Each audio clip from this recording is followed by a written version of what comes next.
दोस्तों, बाज कभी भी तितलियों के साथ नहीं उड़ता। ये बात तो आप शायद जानते ही होंगे, लेकिन क्या आप इसके पीछे का रहस्य जानते हैं कि इसके पीछे की कहानी में कितना शक्ति है। इस कहानी को जो भी व्यक्ति एक बार सुन लेता है, वह जीवन में कभी भी अपना समय बर्बाद नहीं करता और वह हमेशा कामयाबी के पीछे ही दौड़ता है। अगर आप सच में अपने जीवन में कामयाब होना चाहते हैं, तभी इस वीडियो को पूरा देखें, वरना आप इस वीडियो को यहीं छोड़कर जा सकते हैं, क्योंकि आधी अधूरी ज्ञान एक जहर के समान होती है। तो आपसे अनुरोध है कि इस कहानी को अधूरा न छोड़े, लास्ट तक जरूर सुने।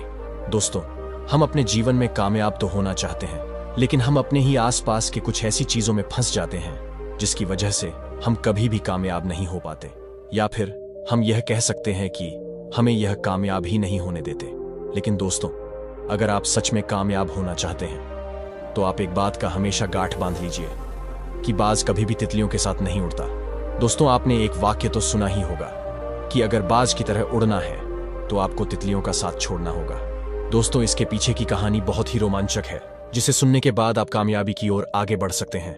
दोस्तों, यह कहानी है एक बाज और एक तितली की। एक घने जंगल में एक बहुत ही विशाल बाज रहता था।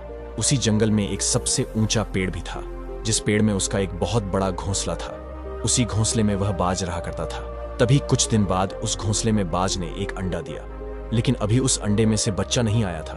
अंडे में से बच्चा आने में अभी काफी समय था। इंतजार करते करते बाज को काफी समय बीत गया। तभी एक दिन अचानक मौसम के परिवर्तन से वहां एक बहुत बड़ा तूफान आ जाता है। उस तूफान से बचना काफी मुश्किल था। तूफान इतना ज्यादा था कि वह अपने सामने किसी भी चीज को उखाड़ कर फेंक दे। तूफान को देखकर बाज बहुत ही ज्यादा डर जाती है, क्योंकि उसे अपने अंडों के टूट जाने का डर होता है। वह अपने अंडों को तूफान में खोना नहीं चाहती थी। तूफान के बढ़ते हुए प्रभाव को देखकर बाज अपने घोंसले को अपने नुकीले पंजों से दबाकर कहीं दूर सुरक्षित स्थान पर ले जाने के लिए उड़ान भरती है। लेकिन कुछ दूर पहुंचने के बाद उसके पंजे से वह अंडा गिर जाता है और वह एक जंगल में खो जाता है। अंडा जंगल में खोने की वजह से बाज बहुत ही ज्यादा दुखी हो जाती है, क्योंकि वह अंडे को तूफान से बचाते हुए दूसरे सुरक्षित जगह पर ले जा रही थी, लेकिन वह रास्ते में ही खो जाती है। इसलिए बाज बहुत ही ज्यादा दुखी हो जाती है। अपने अंडे को ढूंढने के लिए बाज बहुत ही प्रयास करती है, लेकिन उसका अंडा कहीं भी नहीं मिलता। बाज को यह लगने लगता है कि अब उसका अंडा शायद कभी नहीं मिलेगा, क्योंकि आसमान की इतनी ऊंचाइयों से गिराने के बाद उसका अंडा पूरी तरह से खराब हो चुका होगा। वह पूरी तरह से टूटकर बिखर गया होगा। तभी बाज अपने आप को कोसते हुए उदास मन लेकर वहां से चली जाती है, लेकिन उसको यह खबर ही नहीं होता है कि उसका अंडा अभी भी सुरक्षित है, क्योंकि उसका अंडा जंगल के झाड़ियों में बहुत ही घने घास के बीच में गिरा था, जिससे कारण उसके अंडे को कुछ भी नहीं हुआ था। लेकिन उसको क्या पता था, उसका अंडा बहुत ही घने घास के बीच में छिपे होने से उसको दिखाई ही नहीं देता, जिसके कारण वह बाज वहां से वापस चली जाती है। कुछ दिन बीत जाने के बाद उस अंडे में से बच्चा बाहर आता है और आसपास देखने लगता है, तो आसपास का नजारा देखकर उसकी आंखें खुली की खुली ही रह जाती हैं, क्योंकि जिस स्थान पर वह खड़ा था वह पूरा इलाका तितलियों का था। उसे चारों तरफ वहां तितलियां ही तितलियां दिखाई देती हैं। उसे कुछ भी समझ नहीं आता। तभी उनमें से कुछ तितलियों का समूह उस बाज के बच्चे को देख लेते हैं, जिससे सारी तितलियां घबरा जाती हैं कि यह बाज का बच्चा यहाँ कैसे आया और यहाँ क्या कर रहा है। सारी तितलियां डर जाती हैं कि अगर इसकी माँ यहाँ आ गई तो हम सभी को अपना भोजन बना लेगी, जिससे सारी तितलियां उसके पास जाने से डरने लगती हैं और उससे दूरी बना लेती है। धीरे धीरे ऐसे ही कुछ दिन बीत जाता है, लेकिन उसकी माँ वहां उसके पास नहीं आती, जिससे सारी तितलियां समझ जाती हैं कि यह बच्चा अकेला है और यहाँ भटक गया है। जिससे सारी तितलियां उसके पास जाती हैं और उसे अपने साथ ही अपने ग्रुप में शामिल कर लेती हैं। तभी बाज का बच्चा उन तितलियों के साथ ही रहने लगता है, जिससे वह बाज का बच्चा उन तितलियों का ही रहन सहन अपना लेता है और अपना जीवन यापन करने लगता है। धीरे धीरे काफी समय बीत जाता है और वह अब थोड़ा बड़ा हो जाता है, लेकिन उसे कभी पता ही नहीं चलता कि वह किसी और का बच्चा है। उसे यह लगता कि वह एक तितलियों का बच्चा है, लेकिन उसे एक बात हमेशा परेशान करती कि वह इन तितलियों के जैसा क्यों दिखाई नहीं देता, वह इन सभी से अलग क्यों दिखता है। लेकिन फिर भी वह बच्चा पूरी तरह से तितलियों के रहन सहन में ढल चुका था। उसे ना तो शिकार करना आता था और ना ही ऊंचे ऊंचे उड़ान भरना। वह तितलियों के जैसे ही सिंपल और शाकाहारी भोजन करता और जीवन यापन करता। वह तितलियों के समान ही दूसरे पक्षियों से बहुत ज्यादा डरता कि कहीं कोई उसका शिकार न कर ले। लेकिन उसे अपने शक्ति का अंदाजा ही नहीं था कि वह किसका बच्चा है और वह क्या कर सकता है। वह तितलियों के वेशभूषा पर ही ढल चुका था। तभी एक दिन उसकी माँ अपने शिकार का पीछा करते करते उसी जंगल में पहुंच जाती है। उसे देखकर सभी तितलियां इधर उधर भागने लगती हैं। सभी तितलियों को भागते हुए देखकर उस बाज का बच्चा भी डर से भागने लगता है और डर से छिप जाता है। लेकिन तभी उसकी माँ कुछ तितलियों को पकड़ लेती है। पकड़ते पकड़ते उसकी नजर उसी बच्चे पर जाती है, जिसे देखकर वह हैरान रह जाती है कि आखिर ये मुझसे छिप क्यों रहा है। ये तो हमारे ही जैसा दिखने वाला पक्षी है, तो आखिर ये तितलियों के साथ क्या कर रहा है। बाज को कुछ भी समझ में नहीं आता। तभी वह बाज उस तितली से पूछता है जिसको उसने पकड़ रखा था कि अगर तुम मुझे इस बच्चे के बारे में सच सच बताओगे कि यह कौन है और वह यहाँ क्या कर रहा है, तो मैं तुम्हें जिंदा छोड़ दूंगी।